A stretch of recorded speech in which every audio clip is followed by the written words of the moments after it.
Somos católicos para la gloria de Dios. La Trinidad.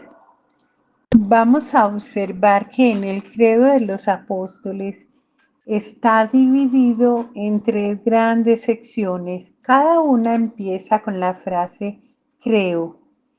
La primera sección trata sobre la creencia en Dios Padre. La segunda sección habla de la creencia en Jesucristo, su único Hijo y Señor nuestro. La tercera sección resume la creencia en el Espíritu Santo y enumera sus misterios activos. Debemos mencionar que no todas las antiguas versiones del credo incluían las palabras creo antes de mencionar las cosas a lo que se refería Jesucristo. En lugar de eso, muchos solo usan la palabra y, que en este contexto conlleva la misma fuerza que la palabra creo. Sin embargo, en todo caso, la división del credo de acuerdo a las personas de Dios ha sido universalmente reconocida por la Iglesia. Esta fórmula es trinitaria, está basada en la creencia de que hay un solo y único Dios y que este Dios existe en tres personas, las cuales son el Padre, el Hijo y el Espíritu Santo.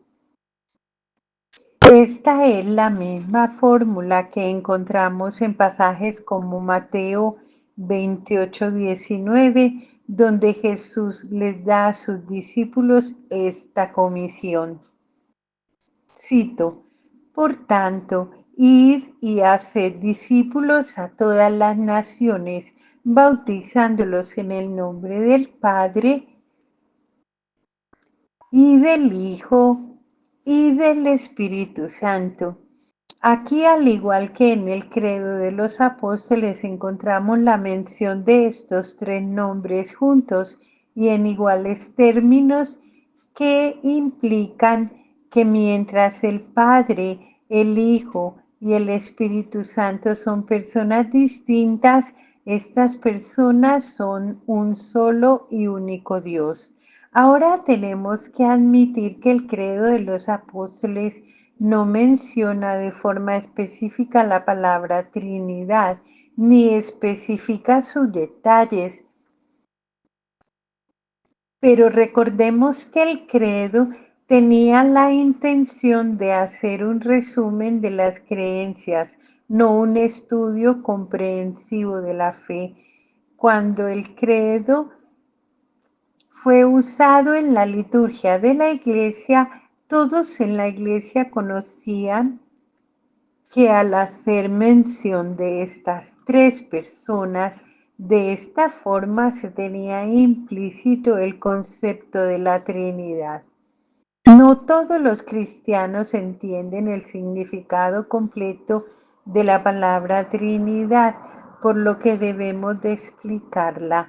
La Trinidad se suele resumir de la siguiente forma: Dios en tres personas, pero solo uno en esencia.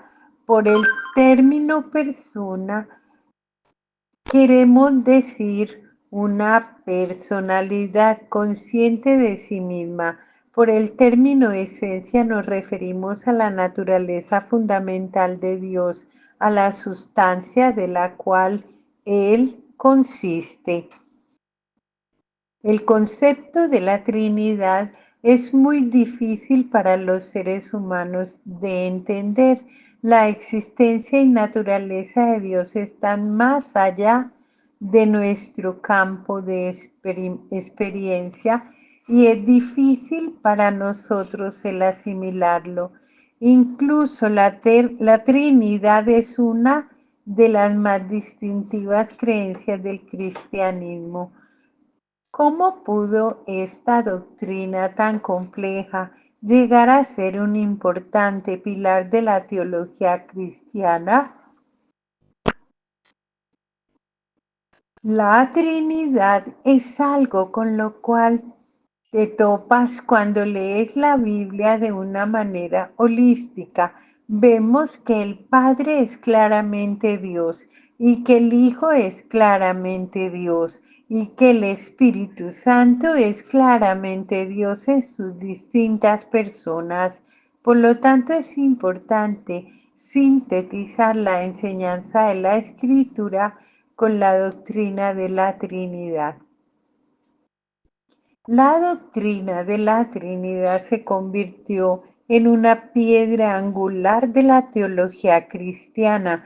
Lo mencionó así debido a que es una doctrina bíblica.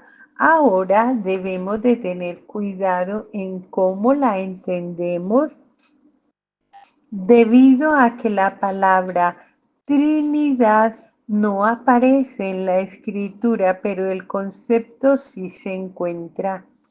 La suma total de la enseñanza bíblica, lo que la Biblia nos menciona acerca de quién es Dios, que Él es uno, que el Padre es Dios, que el Hijo es Dios, que el Espíritu Santo es Dios. Cuando pones todo esto junto en su totalidad, todo esto nos garantiza que Dios es una Trinidad. Cuando decimos que Dios consiste de una esencia, estamos defendiendo la verdad bíblica de que solo hay un único Dios. Estamos tratando de explicar cómo estas tres personas pueden llegar a ser un solo Dios. Nosotros usamos el término esencia para referirnos a lo que cada una de estas tres personas comparten en común, lo que pertenece tanto al Padre como al Hijo como al Espíritu Santo. Cuando decimos que Dios existe en tres personas, nosotros estamos defendiendo la verdad bíblica de que el Padre, el Hijo y el Espíritu Santo son distintos el uno del otro. Son individuos separados que interactúan uno con otro, conversan uno con otro y entablan relaciones uno con otro. De muchas maneras el concepto de la Trinidad es un gran misterio, pero es también un resumen preciso de muchas enseñanzas bíblicas sobre la naturaleza de nuestro divino y extraordinario Dios. La idea de la Trinidad es crucial para la teología cristiana por las siguientes razones. Defiende nuestra creencia de que Jesús es Dios y que Jesús no es el Padre Dios con disfraz. También explica por qué afirmamos el monoteísmo, adorando a un único Dios a pesar de que adoramos y oramos a tres personas, el Padre, el Hijo y el Espíritu Santo. Más allá de esto nos ayuda a dar honor a las tres personas de la Trinidad. Nos conforta con el conocimiento de que la presencia y ayuda de cualquier persona de la Trinidad es la presencia y ayuda de Dios mismo. De hecho, la creencia en la Trinidad es tan fundamental para muchas otras ideas cristianas que es difícil de imaginar a la fe cristiana histórica sin esa creencia. Observemos también la doctrina de Dios en el credo de los apóstoles en términos de la Trinidad. Vamos a considerar lo que se menciona acerca de cada una de las diferentes personas de la Trinidad. Con respecto al Padre, el credo atribuye a Dios Padre el atributo de ser todopoderoso y menciona el hecho histórico de que Él es el creador del cielo y de la tierra. Ciertamente Dios tiene mucho más atributos que su infinito poder y soberanía. Él ha realizado hechos tan asombrosos como crear el mundo. En un sentido importante, la descripción que hace el credo sobre el Padre no distingue al cristianismo de otras religiones que pudieran expresar una creencia sobre un ser creador divino y soberano. Pero la Iglesia primitiva creía que estas declaraciones eran suficientes para demostrar que las creencias de una persona sobre el Padre eran compatibles con el cristianismo. Ellos se basaron en afirmaciones que aparecen en el credo para distinguir al cristianismo de otras religiones sobre esto. Por ejemplo, el credo tiene mucho que decir sobre el Hijo Jesucristo, a pesar de que no describe ninguno de sus atributos, sí menciona ciertos detalles sobre su vida y su ministerio terrenal, detalles que hubieran sido negados por aquellos que estaban fuera de la iglesia. El credo menciona la encarnación de Jesús, el haber sido un bebé viviendo una vida genuinamente humana. También habla sobre su sufrimiento, muerte, sepultura, resurrección y ascensión al cielo. La escritura menciona que los no creyentes han negado estos acontecimientos desde los comienzos. Incluso hoy en día muchos historiadores y teólogos liberales niegan estos hechos, así como muchas sectas cristianas y las religiones falsas. Por ejemplo, el Islam afirma que Jesús fue un verdadero profeta de Dios, pero insiste en que nunca fue crucificado o que haya resucitado. También niega la divinidad de Jesús. Finalmente, el credo menciona el rol de Jesús como el que juzgará a toda la humanidad en el fin de los tiempos, condenando al malvado, pero otorgando a los creyentes una vida bendecida y eterna. Sobre el Espíritu Santo, el credo dice que el Hijo fue concebido por el Espíritu Santo y que Jesús nació de la Virgen María. Aparte de eso, solo afirma su existencia como una persona de la Trinidad. Sin embargo, implícitamente, el credo asocia al Espíritu Santo con la Iglesia y con nuestra experiencia de salvación ahora y en el futuro.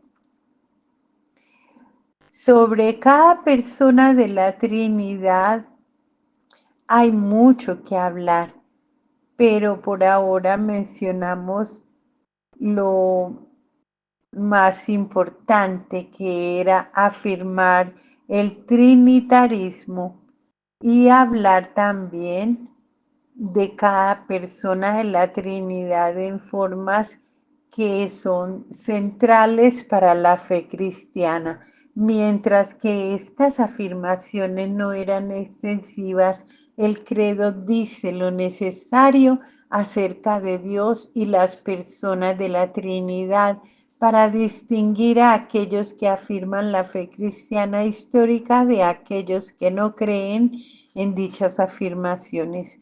Ahora que ya mencionamos las declaraciones doctrinales para referirnos a la doctrina de Dios, vamos a mencionar la forma en que el credo de los apóstoles nos habla de la iglesia.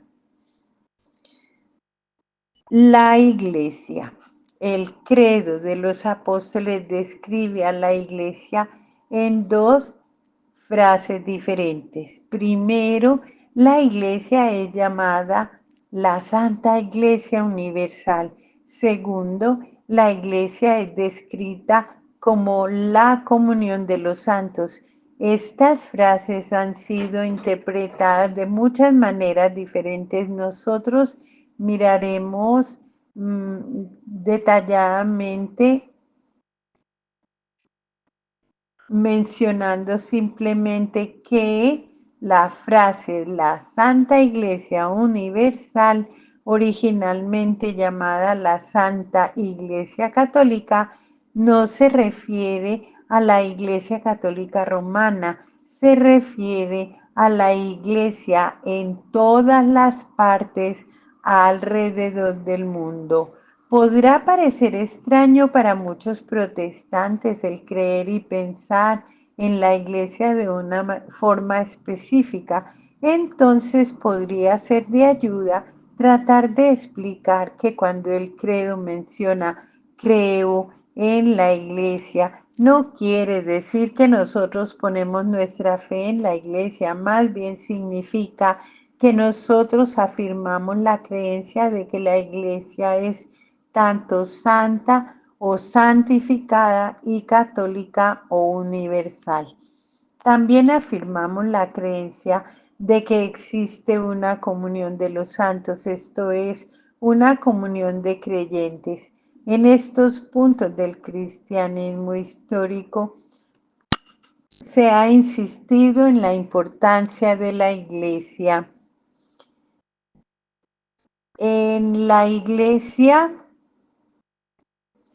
hay dos aspectos que fueron fundamentales para los artículos de fe en el credo de los apóstoles.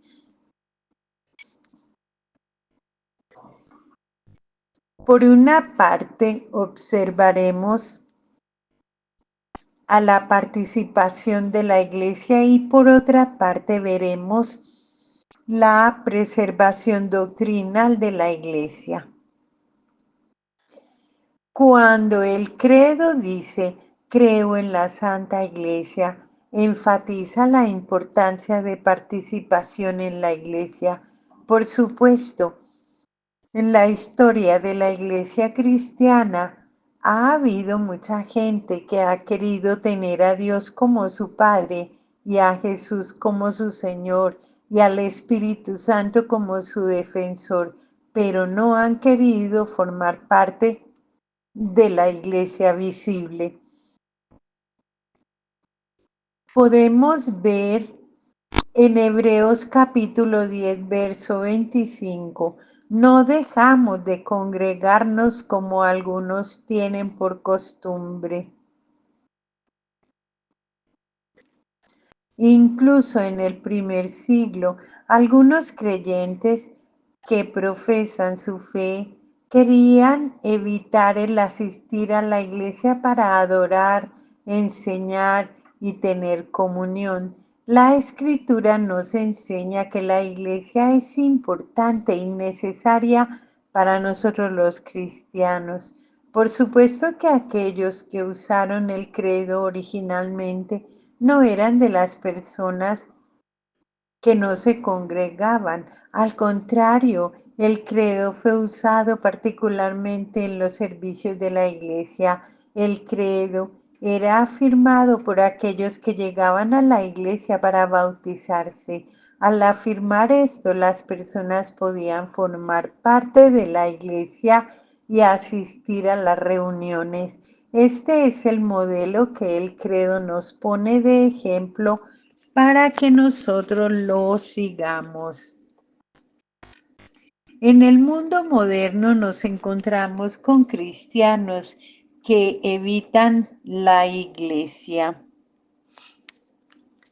Quizá se debe a que les desagrada la religión como una organización, pero la Biblia nos enseña que los cristianos formamos parte de un cuerpo comunitario físico e insiste en que esta comunidad es extremadamente importante para cada creyente. No está limitado a un compañerismo espiritual, a pesar de que es verdad que los cristianos tienen una comunión espiritual los unos con los otros a través de Cristo y del Espíritu Santo. Más bien nuestra comunidad debe ser como una familia o un vecindario. Debe consistir de personas que interactúan unas con otras, es decir, cara a cara. Con la importancia de la participación en la iglesia es importante también ver la preservación doctrinal con y en la iglesia. Desde los primeros días, la recitación regular, la confesión y la memorización de los credos y confesiones en la iglesia tuvieron un rol importante, especialmente en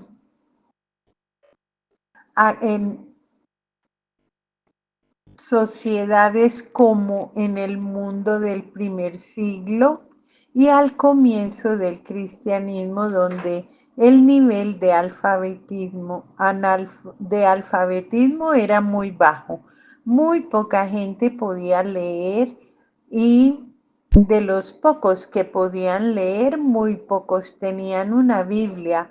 La confesión regular de estos credos de una forma pública en los servicios de adoración sirvieron de una forma importante al proveer paramentos o normas de fe, lo que es un entendimiento propio de cómo debemos de entender las escrituras. Cuando tocamos el tema de las normas de fe, la iglesia es infalible. El credo de los apóstoles no nos alienta a creer cualquier cosa que nuestra iglesia local enseñe. En cambio, simplemente afirma el hecho que Cristo estableció su iglesia en parte para proteger y para proclamar el Evangelio y otras verdades. Observamos la forma en que Judas, el que se dice hermano de Jesús, escribió en su carta acerca de la misión de la iglesia en los versos 3 y 4 de su epístola. Dice: amados, por la gran solicitud que tenía de escribiros acerca de nuestra común salvación, me ha sido necesario escribiros exhortándoos que contendáis ardientemente por la fe que ha sido una vez dada a los santos, porque algunos hombres han entrado encubiertamente, hombres impíos que convierten en libertinaje la gracia de nuestro Señor Dios y niegan a Dios como único soberano y a nuestro Señor Jesucristo. De acuerdo a Judas, parte del trabajo de la iglesia es contender por la fe, proteger las verdades y creencias que han sido dadas en contra de aquellos que promueven falsas enseñanzas y prácticas. Ahora debe ser obvio para la mayoría de nosotros el que existan muchas falsas enseñanzas en varias partes de la iglesia el día de hoy. También existen muchas prácticas pecaminosas. Sin embargo, Dios nunca ha retirado la misión de la iglesia o ha declarado que cualquier otro grupo o individuo debe de tomar el trabajo de proteger la verdadera doctrina. Es la labor de la iglesia el proteger la verdad. La iglesia sigue intentando hacer su trabajo. A veces lo hacemos mejor que otros.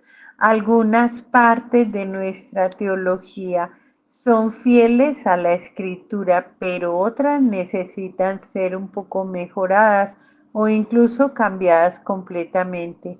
Y esto sucede siempre, pero para nuestros propósitos el punto que nosotros queremos resaltar es este: no nos podemos rendir. Nosotros debemos de tratar de preservar la doctrina en la iglesia, y si abandonamos este llamado, nosotros estaremos negando artículos centrales de la cristiana de fe histórica. Creo en la Santa Iglesia Universal, decimos. Ahora observaremos otros artículos de fe en relación con Dios y la Iglesia. Las declaraciones acerca de la salvación que son presentadas en el credo de los apóstoles. La salvación. El credo de los apóstoles contiene mucho acerca de la salvación casi al final del texto. Algunas personas se han preguntado por qué esto aparece hasta el final en lugar de que aparezca en otro lugar. Por supuesto que el credo en sí mismo no nos dice realmente, no nos lo dice realmente, pero sí lo observamos de la forma que es que el credo quiere determinar la Trinidad, Padre, Hijo y Espíritu Santo. Esto es para asegurarnos de que la experiencia de la salvación proviene de la Santísima Trinidad y no de algún sistema humano o algo construido. El saber quién es el Padre, el Hijo y el Espíritu Santo nos lleva a la invitación y a la promesa de que nosotros podemos ser salvos si confesamos nuestros pecados. Algunas declaraciones aparecen al final para mostrarnos que el fruto de nuestra relación con Dios proviene de la raíz de quien es Dios en la Trinidad. En los últimos 3 artículos de fe en el credo tienen que ver con aspectos de salvación. De forma específica, estos artículos mencionan el perdón de los pecados, la resurrección de la carne, del cuerpo, o la resurrección de los muertos. Mencionar también Se menciona también la vida eterna. En la teología sistemática tradicional, la resurrección y la vida eterna son temas tratados en el ámbito de la escatología, la doctrina de las últimas cosas. Para ser más simples, vamos a mencionar estos artículos dentro del ámbito de la salvación. Todos los cristianos creen en el perdón de los pecados a través de la expiación hecha por Jesucristo. Nosotros creemos que si confesamos y nos arrepentimos de nuestros pecados, Dios no nos castigará con el infierno por esos pecados. Esto es lo que indica el credo de los apóstoles. Esta ha sido la creencia de la iglesia desde sus comienzos. La escritura nos enseña que todos aquellos que han sido perdonados son bendecidos con una vida eterna a través de Jesucristo. Por ejemplo, Juan en el capítulo 3, versos del 16 al 18 nos alienta con estas palabras. Cito, porque de tal manera amó Dios al mundo que ha dado a su Hijo unigénito para que todo aquel que en él cree no se pierda, más bien tenga vida eterna. El que en él cree no es condenado. La vida eterna pertenece a cada creyente.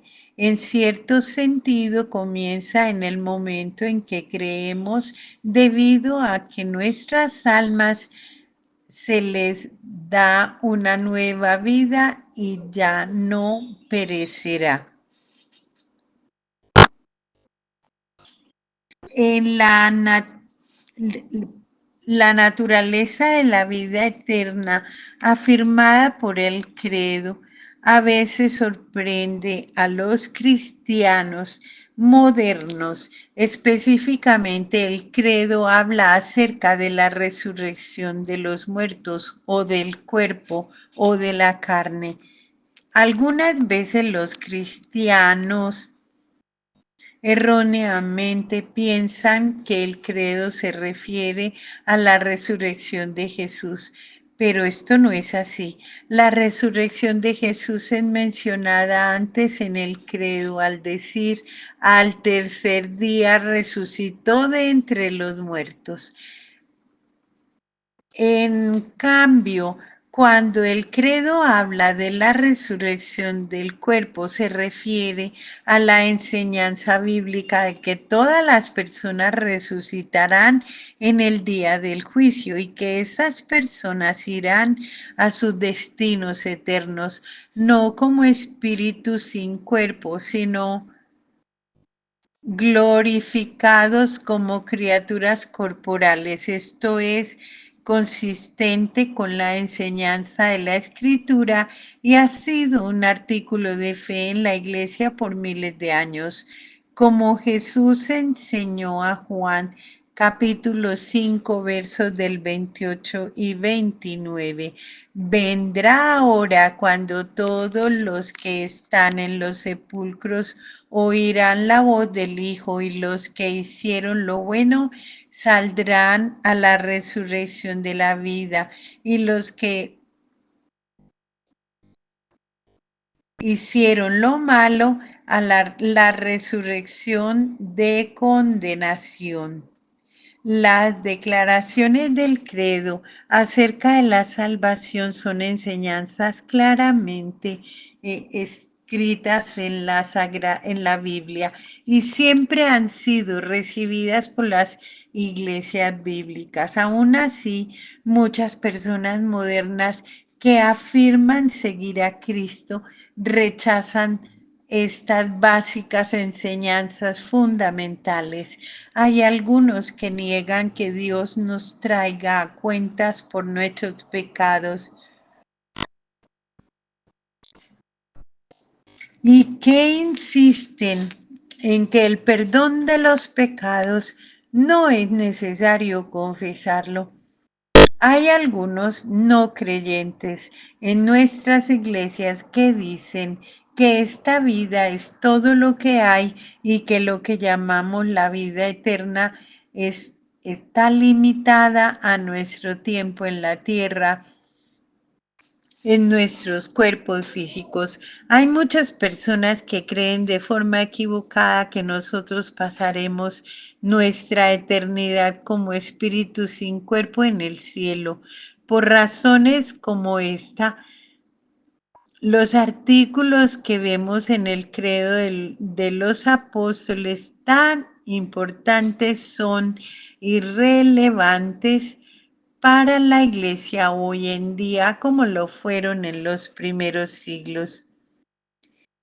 Para sintetizar el credo de los apóstoles, enfocamos en doctrinas relacionadas con Dios, la iglesia y la salvación. En otras,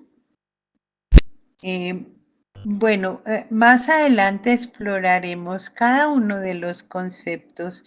Por ahora, queremos asegurarnos que podemos entender el panorama general, que estas doctrinas son tan importantes, centrales y fundamentales que han definido de una forma efectiva los límites del cristianismo por cientos o miles de años. Hasta el momento en nuestra discusión de los artículos de fe del credo de los apóstoles, hemos hablado de la historia del credo. Estamos listos